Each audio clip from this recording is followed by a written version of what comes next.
kaugnay po ng napirmahang kasunduan ng gobyerno ng Pilipinas at Moro Islamic Liberation Front.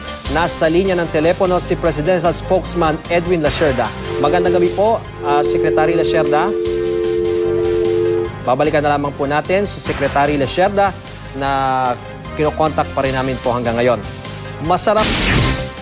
Masarap ng tambayan, healthy at authentic Filipino food pa ang hinahain sa restaurant na ito. Ang goto nasa 60 pesos lang. Ang presyo naman ng budget meals nasa 89 pesos lang. Habang ang pang-pamilyang order naglalaro sa 195 hanggang 500 pesos. Ayon sa may-ari ng restaurant, mas mababa ang presyo nila dahil direktang galing sa kanilang farm ang mga ingredient. Sa Capitol Hills naman sa Quezon City, matatagpuan ang isang lugar kung saan pwedeng isabay ang pagkain sa pagpipinta. Ang ideyang ito, kauna-unahan daw sa Pilipinas. Sa halagang 900 pesos per head, kumpleto na ang inyong art materials, drinks at pika-pika. Kasama na rin dyan ang magtuturo sa inyo ng pagpipinta. Kaya naman, pwedeng bonding time ng pamilya o magkakabarkada.